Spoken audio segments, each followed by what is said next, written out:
All right, this is the organelle gets a song in my head. Golgi bodies, also called Golgi complexes or the Golgi apparatus. Some people say Golgi.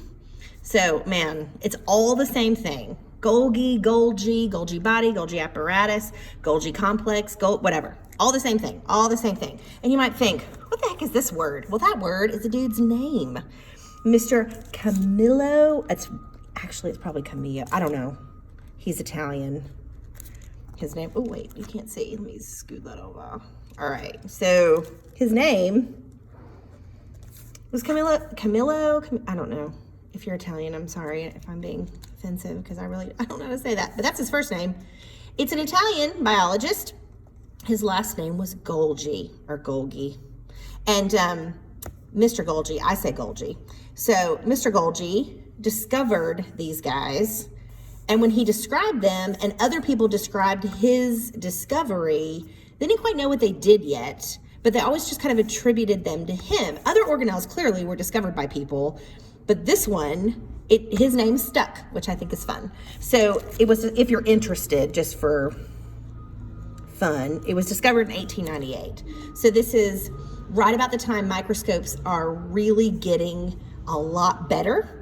And if you know anything about the history of microscopes, they got a lot better. And once they got a lot better, biology really took off because we started really seeing what was in the world around us, especially what was going on in cells. And so organelles were all discovered kind of in this late 1800s, early 1900s time period because the microscopes were finally strong enough to detect organelles.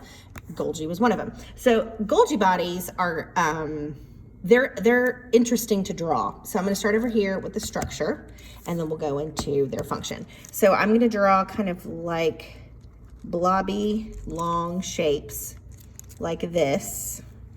Why don't you watch me first? And I'm going to kind of do one over here and do one over here. And this whole area is going to become the Golgi. They just have lots of kind of like, they're like little sacks, little bags, and they have a membrane. So I'm going to draw an edge around each. So these are all like the tops of these little sacks, these little bags. One of my teachers along the way described them like pillowcases. They can lay flat, but there's still an inside to them. And that stuck, so maybe it'll stick with your brain too. So what I like to do is start with the smaller ones, and I go from the edge of the outer membrane. Oh, it's not focusing. There we go. Well, maybe. Let me move my hand out of the way. And I just kind of make a little wavy bag. See how that kind of looks like a three-dimensional bag? And we're going to do another one over here. Oh, my pen works. Man, that construction, like they are going to town today. All right, so there's two. So this one's the top of bag, this one's top of bag. So I'm just gonna kind of go like this and like that and like that. So this one, these two are in front of this one. Then I'm gonna go like this one's like real big and it's gonna go down around like that. And maybe down around like that. And maybe I'll have a little bottom down here like that. And you kind of see them all stacked up next to each other. Now, you're gonna see all sorts of different drawings of Golgi bodies and descriptions of Golgi bodies. This is, I mean, you can draw them lots of different ways, but if you get the idea, there's an inside area, an outside area. They have openings. Now there's other things I want you to add, just kind of around the outside, just add like little bubbles. We'll get back to those guys. You can make them different sizes if you want, but they're usually around the Golgi bodies. We'll get to what those are in just a minute. So there's your drawing of Golgi bodies. And Golgi bodies have three main functions, and they all have to do with proteins. Remember, proteins are the things that ribosomes make. They're big molecules, complex molecules that do work in a cell. And a Golgi body will collect proteins, gather them from ribosomes. They will dispatch or ship them out to different places in a cell. Some people describe Golgi bodies like the post office. they'll get things in and then ship them back out. Like if you mail a letter from your house, you put it in your mailbox, it goes to the post office first, and then it goes to like your friend's house, your grandma's house, wherever you mail it. And so the Golgi Bodies is kind of like the downtown post office. It collects all the mail and then ships it all over the country. So in some ways, that is part of the job of Golgi Bodies. They collect proteins and then ship them back out. And then the last thing they do is Golgi Bodies can modify proteins.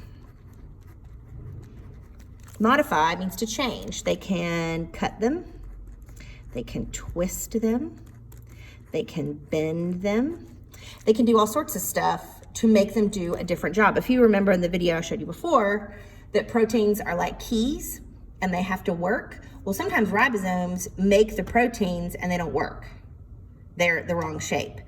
The Golgi Body will take that protein that the ribosome made and cut it, twist it, bend it so it is the right shape and it does the right thing and it fits into the right place to do work like a key. So Golgis do all of these. Now, back to these bubbles. So these bubbles, I want you to give one of them, boy, I guess I just gotta move my hand so it'll focus. I want you to give one of them a membrane, just like that. So this Golgi Body took in a protein, and we'll say it twisted it up to make it work, and it's shipping it back out, and it's shipping it in here. So I want you to draw like a hairball, twisty, curly looking thing, just a mess. It's fine. Proteins just kind of look like a mess anyway. So this little guy is called a vesicle. Man, it is loud outside right now. That is called a vesicle. That is how proteins are shipped. This is a little membrane-bound collection of proteins that is going somewhere else in the cell. Maybe it's going to the nucleus, maybe it's going to the cell membrane, maybe it's going to the lysosome. It doesn't matter, but it's leaving and going to do work somewhere else. And this vesicle protects that protein. It keeps it the right shape. It protects it from the wildness of stuff zipping around in the cytoplasm.